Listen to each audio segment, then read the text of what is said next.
నెల్లూరు నగరపాలక సంస్థ commissioner vivo Nandan command control centre విభాగంలో శనివారం ఆల్ ఇండియా మెడికల్ అసోసియేషన్ సభ్యులు డాక్టర్లతో సమావేశం నిర్వహించారు.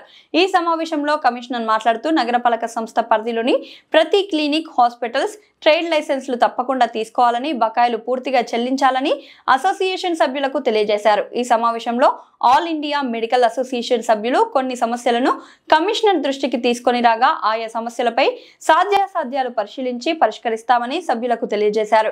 కొన్ని సమస్యలు కౌన్సిల్ వారి దృష్టికి తీసుకువెళ్లి పరిష్కరించేందుకు ప్రయత్నిస్తామని కమిషనర్ తెలియజేశారు. నగరపాలక సంస్థ పరిధిలో ట్రేడ్ లైసెన్స్లు బకాయిలు 36 కోట్లు ఉన్నాయని ఈ సందర్భంగా కమిషనర్ తెలియజేశారు. ఈ సందర్భంగా కమిషనర్ మాట్లాడుతూ నగరపాలక సంస్థ పరిధిలో సిబ్బంది సర్వే నిర్వహిస్తున్నారని, ఇంకా నగరపాలక సంస్థ నుంచి ట్రేడ్ లైసెన్స్లు పొందని వారు వెంటనే ట్రేడ్ లైసెన్స్లు పొందవలసినదిగా ఈ సందర్భంగా వ్యాపార లావాదేవీలు నిర్వహిస్తున్న వ్యాపారస్తులకు తెలియజేశారు.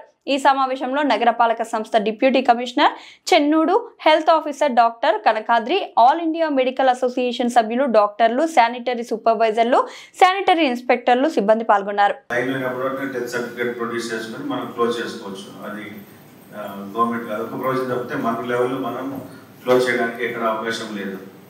సో రేస్ అనేది మాత్రం ఖచ్చితంగా కట్టాల్సిందే all doctors, not only doctors, any other establishment.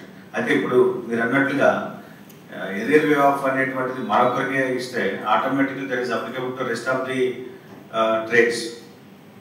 అప్పుడు మనకి దాదాపు ఈరోజు 30 కోట్ల రూపాయలు ఉంది కార్పొరేషన్లో. ఎరియర్ అమౌంట్ ఎంత ఉందండి?